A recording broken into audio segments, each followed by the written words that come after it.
সমালোচনা করবেন, চুমু দেব, কিন্তু চোখ রাঙাবেন না মেহেরবানি করে। এই সংগঠন কারো চোখ রাঙানোর পরোয়া করে না।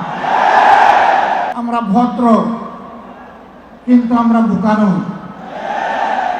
আমাদের ভদ্রতার এই উপহারকে কেউ যেন দুর্বলতা মনে না করে। ভদ্ররা যখন শক্ত হয়, তখন কি পরিমাণ শক্ত হতে পারে 15.5 বছর তা বাংলাদেশ দেখেছে।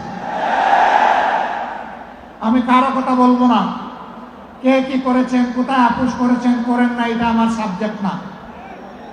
কিন্তু মহান আল্লাহর পর ভরসা করে মহান আল্লাহকে সাক্ষী রেখে বলছি 15.5 বছর মহান আল্লাহর দেওয়া শক্তির কারণে, মহান আল্লাহকে ভয় করার কারণে বাংলাদেশ জামাতে ইসলামী কোনো অপশক্তির কাছে কখনো মাথা নত করেননি। জীবন দিয়েছে, আপোষ করেনি। বহু আপোষের প্রস্তাব আমাদের কাছেও এসেছিল। ফাঁসির কাস্টে নেতৃবৃন্দকে পাঠিয়ে দেওয়ার আগে জনে জনে দফায় দফায় প্রস্তাব এসেছিল।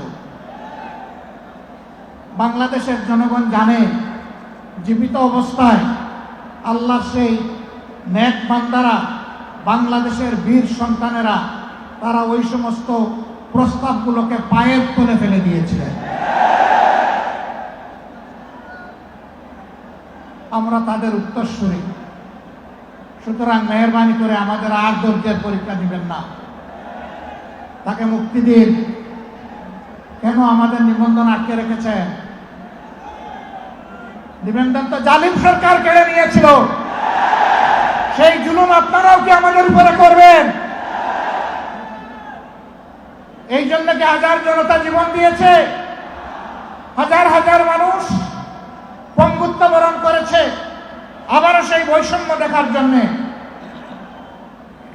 আমরা বাংলাদেশের মাটিতে আর কোনো বৈষম্যকে বরদাস্ত করব না।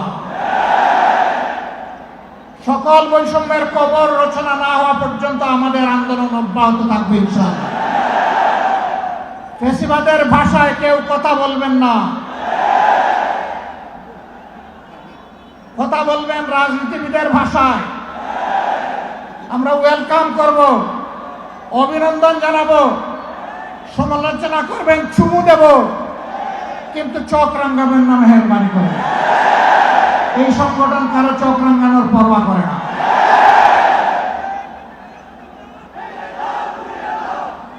আমার সম্মানিত ভাইয়েরা, দেশের বিরুদ্ধে, জাতির বিরুদ্ধে অতীতেও ষড়যন্ত্র ছিল। ফ্যাসিবাদের পতনের পরেও ষড়যন্ত্র অব্যাহত আছে। এক এক করে আল্লাহ তাআলা সকল ষড়যন্ত্রকে ব্যর্থ করে দিয়েছেন।